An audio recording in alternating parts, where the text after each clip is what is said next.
Hello everyone, আসসালামু আলাইকুম। কেমন আছেন? আশা করি ভালো আছেন। আলহামদুলিল্লাহ, আমিও ভালো আছি। তো অনেক দিন বললে কম হবে, অনেক মাস পরে আমি ভিডিও শেয়ার করতেছি। এই তো এটা রমজানে আসলে প্রতিদিন ইফতারি রেডি করা হয়, ভিডিও করা হয় না। তো আজকে একদিন আপনাদের সাথে শেয়ার করতেছি। এখানে আমি বেসনটা মেখে নিচ্ছি, হালকা আদা, হালকা রসুন, তারপর লাল মরিচের গুঁড়া, হলুদ গুঁড়া এগুলা দিয়ে তো আমি বেসনটা মেখে নিচ্ছি। মেখে এখানে ঢেকে রেখে দেব। আরও যেহেতু ইফতারি রেডি করার জিনিস আছে, এগুলো করতে হবে। তো এখানে আমি বিরিয়ানির জন্য আমি আলু মাংসটা রান্না করে এখানে রেখে দিয়েছি। তো এটা পরে রান্না করব। পেঁয়াজের জন্য এখানে ডাল, কাঁচামরিচ কুচি, পেঁয়াজ কুচি আর হালকা রসুন বাটা, হালকা আদা বাটা আর অল্প পরিমাণ হলুদ গুঁড়া, অল্প পরিমাণ ধনিয়া গুঁড়া আর অল্প পরিমাণ এখানে দিচ্ছি হচ্ছে বেকিং পাউডার আর হাফ চামচ হচ্ছে ভাজা জিরার গুঁড়া, পরিমাণ মতো লবণ। এইটা আমি পেঁয়াজটা করে নিচ্ছি। এই তো আমার পেঁয়াজটা করা হয়ে গিয়েছে। এখন এটা এক পাশে রেখে দিচ্ছি। এখন আমি একটা পাতিল বসিয়ে এখানে তেল দিয়ে দিচ্ছি। চনা বুটটা করে নেব। এই তো পেঁয়াজ, কাঁচামরিচ এগুলো দিয়ে ভালো করে কষিয়ে নেব। ইফতারিতে আসলে প্রতিদিন ঝামেলা হয়, করি আর ভিডিও করা হয় না। তো আজকে আপনাদের সাথে শেয়ার করতেছি। কেমনে সময়টা চলে যায়, রমজান কয়টা যাচ্ছে মনেও থাকে না আসলে। ক্যালেন্ডার দেখলে বলতে পারি, মোবাইলে দেখলে বলতে পারি কয়টা রমজান হচ্ছে। এখানে আমি পরিমাণ মতো লবণ, ধনিয়া গুঁড়া, হলুদ গুঁড়া, তারপর ভাজা জিরা গুঁড়া, আদা রসুন বাটা হালকা হালকা সব কিছু দিয়ে আমি এটা কষিয়ে নেব।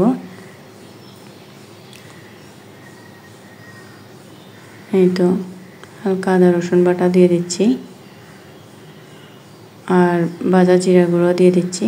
এগুলা দিয়ে আমি ভালো করে কষিয়ে নিয়ে এখানে এখন ম্যাশ করে রাখা আলুগুলা দিয়ে দিচ্ছি। আলুগুলা দিয়ে আর একটু কষিয়ে নেব, তারপর বুটগুলা দিয়ে দেব। এই কাজগুলো আসলে প্রতিদিন করা হয়, তো ভিডিও করা বা শেয়ার করা এগুলো হয় না। আমি যেহেতু অসুস্থ, সেজন্য আমি পারি না, আমার খারাপ লাগে। এখানে ধনেপাতা দিচ্ছি, দিয়ে এটা এক পাশে রেখে দেব। এর মধ্যে এখন আমি বেগুনটা কেটে রেখে দিয়েছি, দেখতে পাচ্ছেন। বেগুনটা কেটে এক পাশে রেখে এখন আমি নিয়ে নিয়েছি আলুর চপের জন্য কাঁচামরিচ কুচি, ধনেপাতা কুচি, পেঁয়াজ কুচি, একটা ম্যাজিক মশলা, পরিমাণ মতো লবণ, তারপর সরিষার তেল, এইগুলা দিয়ে আমি ভালো করে মিক্স করে নেব। মিক্স করে তারপর আমি আলুগুলো এখানে মিক্স করব। আর এখানে ছোট ছোট করে আমি ডিমও দেব। ডিম দেওয়ার কারণে আসলে আলুর চপটা খেতে ভালো লাগে।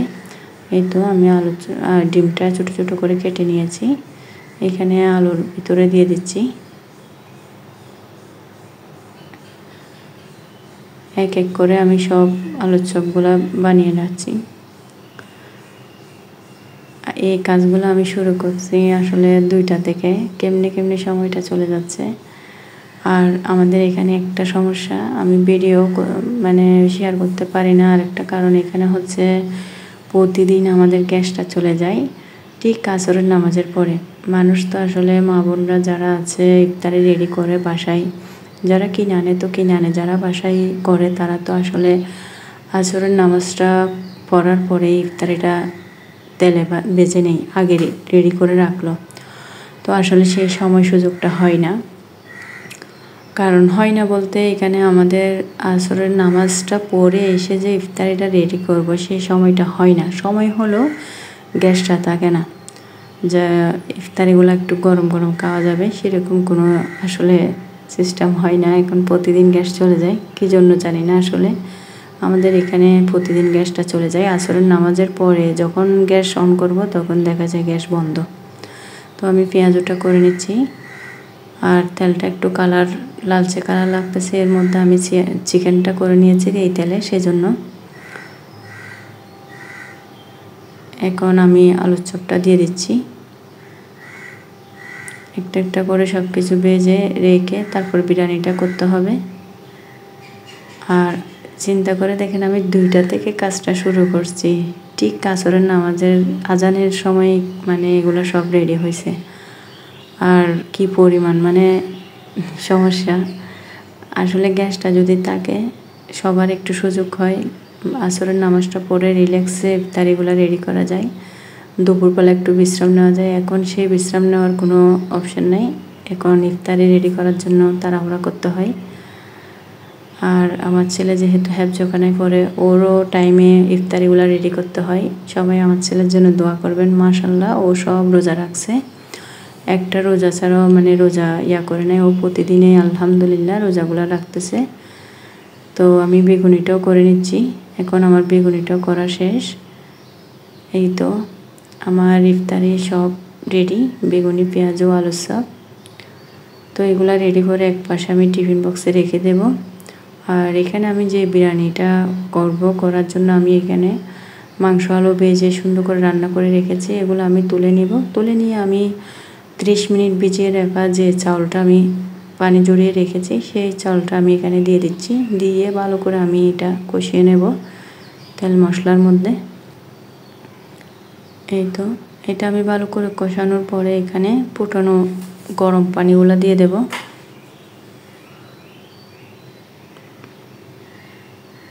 পানিগুলো পরিমাণ মতো দিয়ে দিচ্ছি। এখানে 1 কেজি চাল, তো দিয়ে এটা ঢেকে রেখে দেব। এই তো আমার চাল ভাতটা হয়ে আসছে। এখন এর মধ্যে দিয়ে দিচ্ছি আমি চিকেন আর আলুটা, দিয়ে ভালো করে আমি নেড়ে চেড়ে দেব। আর এখানে দিয়ে দিচ্ছি অল্প পরিমাণ ধনেপাতা কুচি আর কাঠবাদাম কুচি, এগুলা দিয়ে আমি ভালো করে মিক্স করে নেব। আবারও ভালো করে মিক্স করে নিচ্ছি।